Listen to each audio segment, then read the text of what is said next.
kababayan, ang Pangulo ng Republika ng Pilipinas, Ferdinand R. Marcos Jr.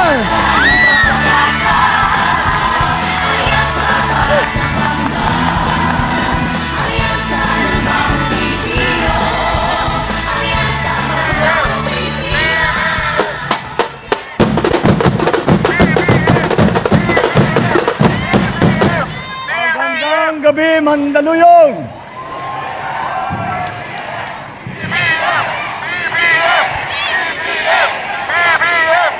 Alam niyo po, alala ko po itong lugar na ito. Ito na yung napuntahan kong pangatlong rally po dito sa inyo sa Mandaluyong, sa iba't ibang kampanya ko. At lahat ng kinampanya ko rito sa Mandaluyong, panalo po tayo. Maraming salamat po. Tayo po ay nakarating na sa kahuli-hulihang pagtitipon natin dito po sa kampanyang ito. Kaya nais kong pasalamatan, hindi lang po kayo ng tiga Mandaluyong, kung hindi po lahat ng nagpakita ng suporta sa Team Alyansa habang sila at kami lahat ay umiikot sa buong Pilipinas. At nasasabi ko naman, nakakatuwa naman na nakita kahit po saan pumunta ang Team Alyansa, napakainit po ang pagtanggap sa Team Alyansa, pagtanggap para sa kinabukasan at kabubuti ng ating minamahal na Pilipinas. Kaya naman po, kami na umiikot at nagkakampanya, na-inspire po kami, nagiging inspirasyon po ang suportang nararamdaman namin, ang init ng pagmamahal na nararamdaman namin sa aming pag-iikot. Ay mula naman po sa umpisa, sinabi ko po, ang bagong Pilipinas ay isang pangakong ginagawa nating totoo na araw-araw. Ating inyong suporta ay ang aming inspirasyon. Naniniwala ko na ang lakas ninyo ang magdadala sa atin sa bagong Pilipinas. Kaya naman, nabuo po ito. Mula Hilaga hanggang Timog, isang alyansa ang nabuo. Ngayong gabi, ang sambayanang Pilipino, kayo ang magbibigay buhay sa ating pagtitipon ngayon. Alam niyo po, siguro panahon na. Dahil po, bakit namin ginawa itong alyansa? Kung maalala ninyo, nung kumakampanya ako rito, ang aking isinisigaw, ang pagkakaisa, unity. Kailangan sa aming pananaw, sa aking pananaw at sa pananaw ng lahat ng Pilipino. Wala pong mangyayari sa atin kung tayo ay nag-aaway-away po. Wala pong mangyayari sa atin kung tayo ay hindi magkasundo at hindi nagtutulungan. Kaya ako po isinisigaw ang pagkakaisa. At kaya naman po ang ginawa po namin ay pinagkaisa namin ang lahat ng aming kilala na pinakamagaling na magiging senador para mas makikita natin patuloy ang ating progreso, patuloy ang ating pag-unlad, patuloy ang mapayapang Pilipinas, patuloy ang magandang takbo at kaunting ginhawa para sa ating mga kababayan. Marami po naman nangyari na dahil sa pagkakaisa. Marami po akong balita. Marami po akong magandang maibabalita sa inyo. Sa mga nangyayari sa nakaraang 2 taon, 3 taon halos, mula nung tayo ay umupo noong July 2022. Ngayon po, ang ekonomiya ng Pilipinas ay kinikilala sa buong mundo, isa sa pinakamabilis ang paglaki at pag-unlad ng ekonomiya sa buong mundo. Yan ang pagkakilala ngayon ng Pilipinas.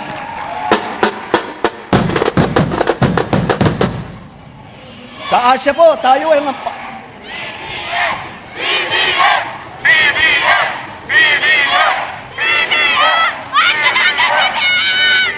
Kaya po, tayo ay kinikilala ngayon na maganda ang takbo ng ekonomiya.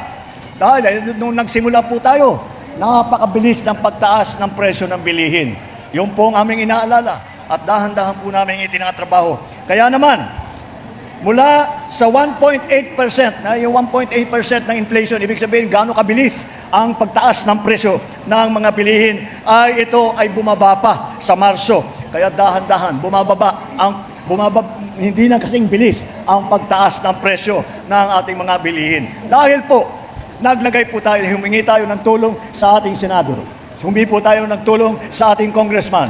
At hingin natin na baguhin ang mga iba't ibang batas upang maging mas magandang patakbo para lahat po ng mga lahat po na gustong pumasok na mag-invest dito, magdala ng pera po nila dito sa Pilipinas, ay magiging maganda at makikita nila doon tayo pupunta sa Pilipinas dahil naayos na dyan at mas maganda pupunta tayo dyan imbes na sa isang bansa, ibang bansa.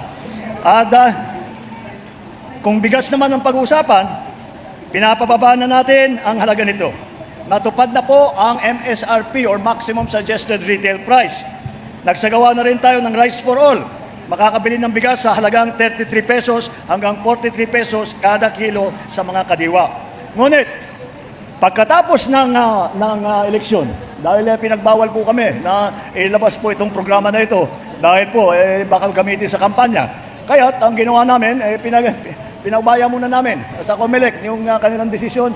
At sa Martes, pagkatapos ng halalan, sisimulaan na po natin, magbibigay tayo ng bigas na 20 pesos kada kilo sa piling Kadiwa site. Ang mga benepisyo ng 4P, mga senior citizen, mga PWD, mga solo parent, sa tulong ng mga LGU, umpisan po natin sa Visayas to at ikakalat po natin ito sa buong Pilipinas. Kasama din po dyan, kahit po makontrol po natin ang presyo ng ating mga bilihin, ay kailangan po para makabili ang ating mga kababayan, ay kailangan po ng trabaho. Kaya isa pang magandang balita. Sa buong taon ng 2024, naitala natin na ang unemployment rate, ito yung bilang ng mga Pilipino na hindi makahanap ng trabaho. Ang bilang ay bumaba hanggang 3.8%. Ibig sabihin, ito ang pinakamababang bilang ng Pilipino na walang trabaho sa nakaraang 20 taon. Naaayos na rin po natin yung pagbigay ng trabaho. Patuloy po tayo pagbibigay ng mga pagkakataon para sa ating mga kababayan. Mula Hulyo 2022 hanggang sa katapusan ng 2024, nakapagsagawa tayo ng higit 4,000 job fair at sa iba't ibang sulok sa bansa. Hindi lang po dito sa Maynila, hindi lang po sa malalaking lungsod, kung hindi po kung saan-saan lahat po ipinagkalat natin. Binibigyan po natin ng pagkakataon ang ating mga 4Ps, ang ating mga benepisyaryo upang sila ay makabangon muli. Patuloy po tayo nagbibigay ng pagkakataon para sa ating mga kababayan. Ito po ay dinadaan po natin sa job fair. Nung Labor Day po, nung May 1, nagsagawa tayo ng napakalaking job fair sa 69 na lugar sa buong bansa. Mahigit 200,000 trabaho ang inalok mula sa mahigit 2,000 employer. Kasabay nito, binibigyan pansin natin ang isa pang haligi ng bagong Pilipinas. Ay napakahalaga po nito. Lahat po tayo ay magulang. Inaalala po natin ang ating laging mga anak. Kaya inaayos po natin ang edukasyon. Inaayos po natin ang K-10 curriculum. Sinimulan nang ipatupad ang bagong curriculum para sa kinder hanggang sa grade 10 noong school year 2023 hanggang 2024. Kasabay nito, atin ding isinasaayos ang curriculum ng mga senior high school. Bilang suporta sa ating kabataan at sa ating mga manggagawa para sila po ay marunong at kaya nilang makipagkompetensya hindi lamang dito sa labor market po dito sa Pilipinas kundi sa buong mundo. Kaya sumisikat po ang Pilas so ang mga Pilipino dahil napakagaling talaga ng Pinoy. Pero kailangan pa rin natin tulungan. Kaya bilang suporta sa edukasyon ng ating mga kabataan mula Hulyo ng 2022 hanggang Marso nitong taon, nakapagpatayo tayo ng higit 16,000 bagong silid-aralan. At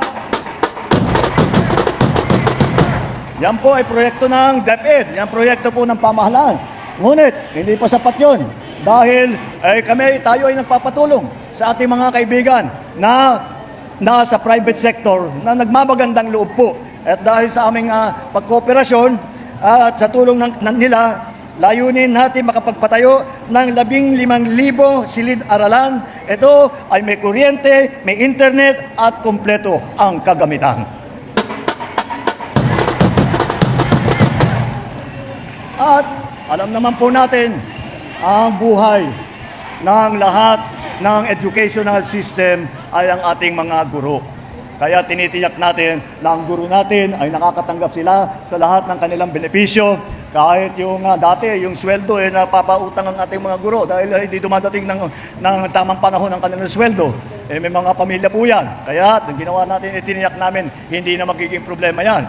Isa pang naging problema dati, ang mga teacher hindi na makapagturo dahil kailangan maging principal, kailangan maging accountant, kailangan maging kung ano-ano na administrative. Tinanggal na po natin sa kanila ang katungkulan na yon para wala silang iniisip kung hindi turuan ang ating mga kabataan na maging magaling, maging masipag at maging mabuti. Binibigyan sila ng mas maayos na benepisyo, mas malinaw na career path at mas mahabang pahinga. Tulad ng bagong pinapatupad na 30 araw na uninterrupted summer break. Para naman ang ating mga guro, napakasipag na po, ay mabigyan naman ng kaunting bakasyon para makapagpahinga at para magpalakas muli para sa susunod na school year. Hindi po natin kinakalimutan ang kalusugan ng ating mga mamamayan.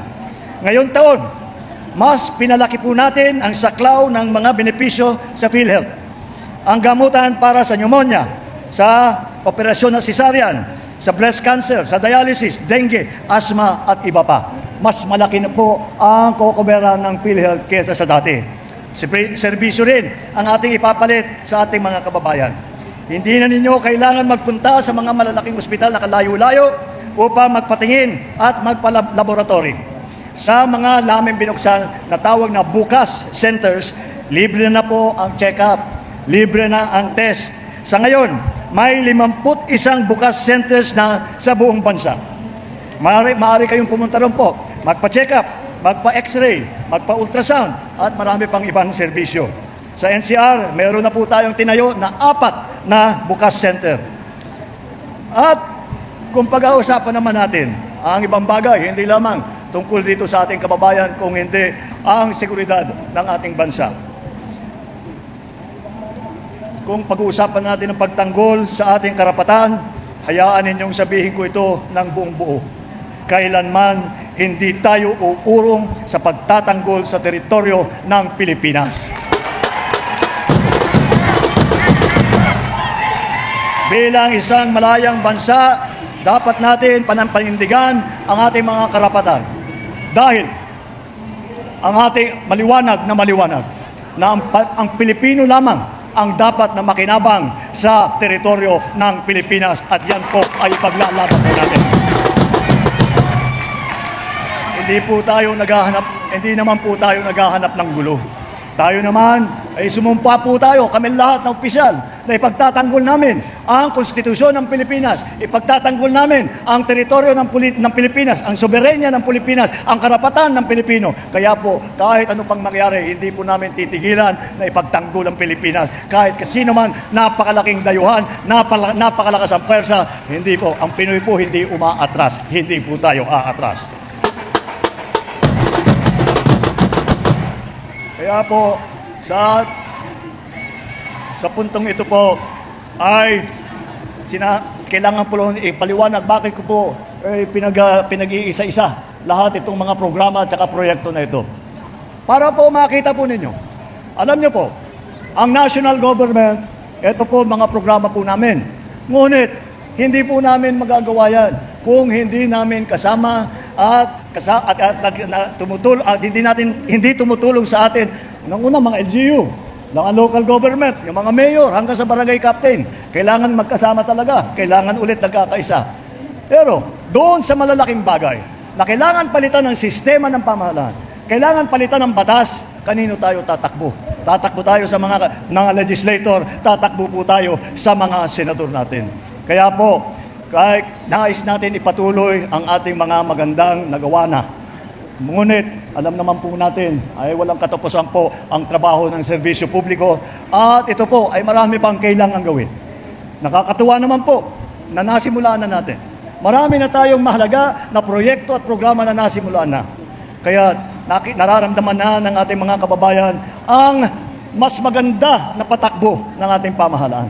Kailangan hindi lamang natin ipagpatuloy ito, kung hindi palaguhin pa ito para lahat ng sektor ng ating lipunan ay ganun din, ay kasama, nagkakaisa at tumutulong. Ito po, kaya naman po, nandito po kami muli sa huling pagkakataon na iharap sa inyo ang ating mga senador.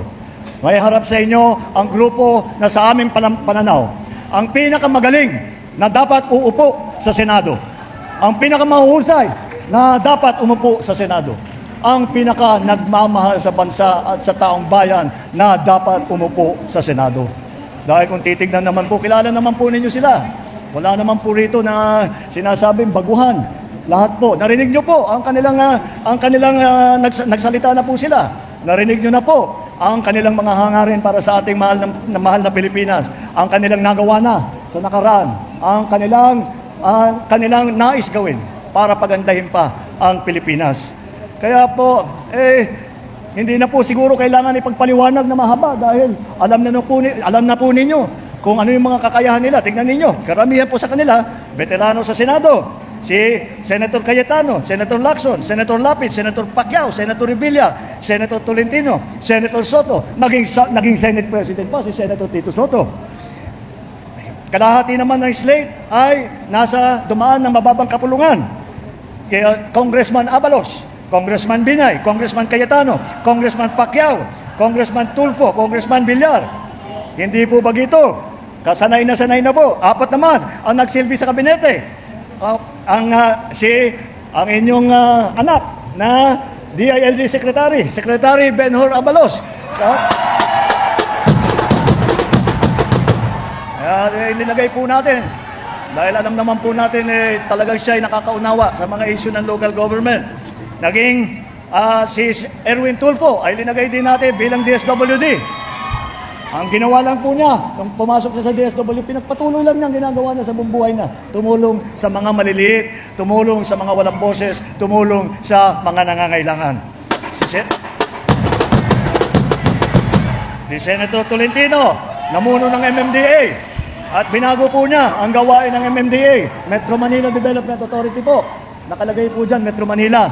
Ngunit dahil sa kagandahan loob ng ating kaibigan ni Senator Tolentino, kahit po sa labas na ng Metro Manila, siya pinapunta po niya ang MMDA basta po makatulong. Yan po ang serbisyo. Isa pa po na nagsilbi bilang Presidential Assistant Rehabilitation and Recovery. Ito po ay binuunahan siya para tulungan ang mga biktima ng Yolanda. Siya po ang namahala sa pagpatayo ng mga bahay. Siya po ang namahala sa paglagay ng mga kalsada, ng mga water system para makabalik sa normal na buhay ang mga tinamaan ng Yolanda. Ito po si Senator Ping Lacson. Bukod po sa Presidential Assistant, si Senator Ping Lacson naging Chief PNP po. Hepe ng buong PNP, lahat ng kapulisan po sa buong Pilipinas. Napakahirap po na trabaho. Ngunit, nakakita naman natin ang galing niya dahil nung siya ay nakaupo bilang Chief PNP, yun ang panahon na nakamit ng pulis ang pinakamataas na approval rating sa buong bansa. Hindi na po naulit yun ang ganong kataas na approval rating. Sa local government naman po, meron din po kaming gobernador. Governor Lapid ng Pampanga. Naging gobernador po. Malalaking probinsya po ito. At ang isa pang gobernador po, nakasama natin dito ngayon, ang naging gobernador ng Cavite. Alam na po ba ninyo? Si Governor Bong Revilla, naging gobernador ng Cavite. Meron din tayong mayor, Abalos dito, sa Mandaluyong. Hindi ko na po kailangan ipaliwanag sa inyo.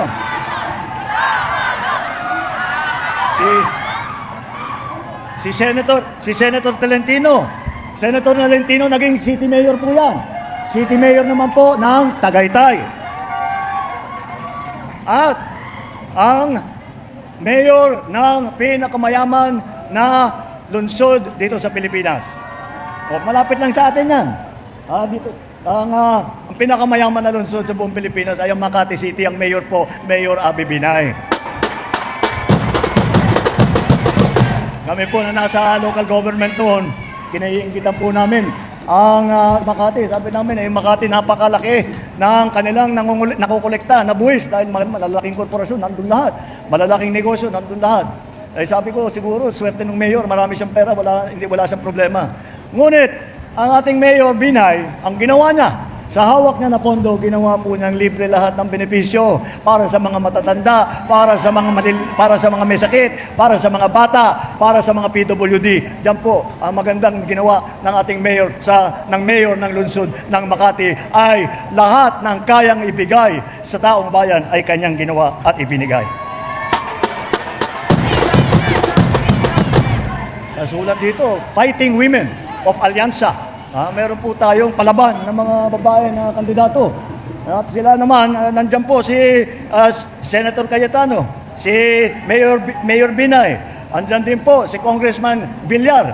Tatlo po na kandidato namin na babae. At makakatiyak po kayo, dahil napakatapang po nitong mga ito, makakatiyak po kayo, lalo na ang ating mga kababaihan, na meron laging boses para sa kababaihan sa Senado at merong magtatanggol sa karapatan ng ating kababaihan.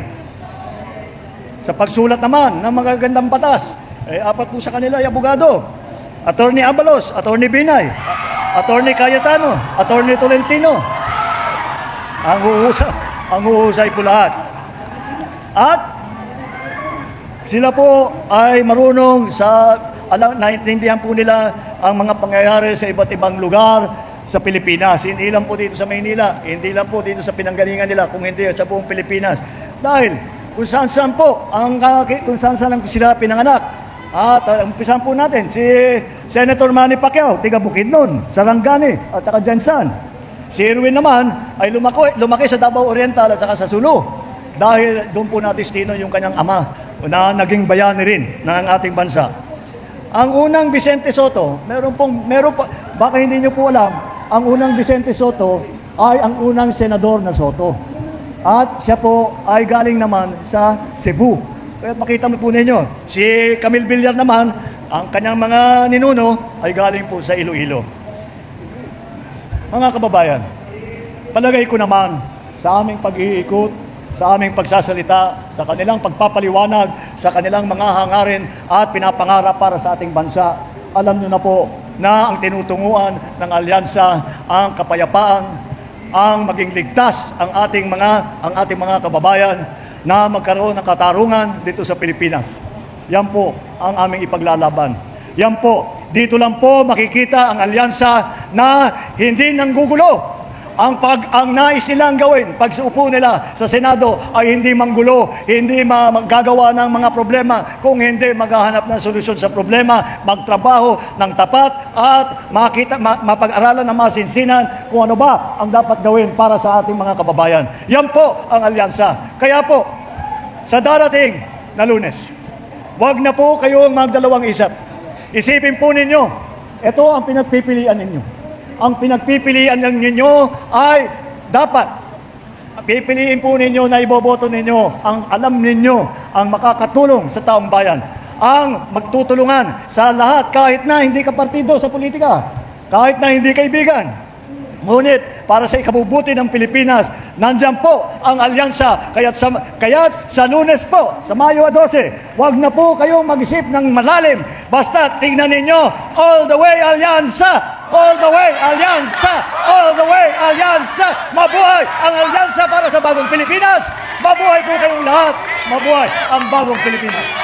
Ang Pangulo ng Republika ng Pilipinas, Ferdinand R. Marcos Jr. Isang masigabong palakpakan